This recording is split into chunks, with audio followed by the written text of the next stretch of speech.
In the next section, we'll describe the differences between cardiac, skeletal, and smooth muscle.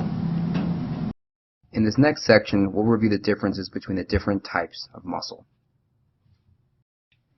So skeletal muscle is organized into sarcomeres. There are no gap junctions between skeletal muscle cells. You want to make sure you feel comfortable with the different types of muscle, in particular what these different types can tell you in terms of making a diagnosis of something like neurogenic versus myogenic atrophy. Skeletal muscle has no ability to be regulated. That is, once an active potential fires in that muscle cell, you're going to get the same strength of contraction no matter what.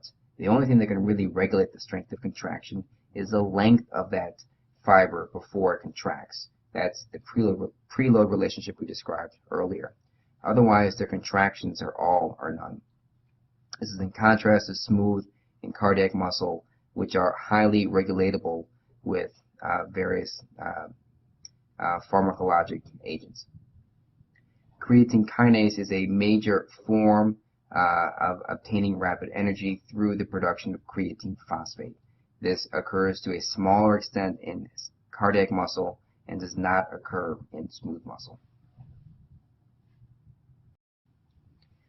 Cardiac muscle in many respects is very similar to skeletal muscle, except that cardiac muscle cells have gap junctions and in fact have so many that a large network or syncytium is formed via these intercalated discs. They have very long action potentials in their ventricular myocytes, and they can have the strength of contraction altered by modulators. For example, beta-1 agonists, which have inotropic activities, can increase the strength of contraction. Finally, smooth muscle cells, they have actin, they have myosin, they overlap, they cause contraction, but they do not have the regular organization of actin and myosin, therefore they do not have sarcomeres. They have gap junctions and therefore have that similarity to cardiac muscle and not to skeletal muscle. They do not have the traditional neuromuscular junction. They instead have these poorly differentiated varicosities.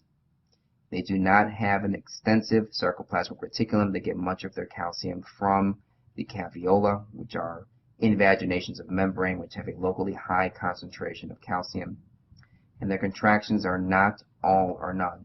Their strength is highly regulated and modulated by various neurotransmitters, hormones, and local regulators. This concludes our review of the differences between cardiac, skeletal, and smooth muscle.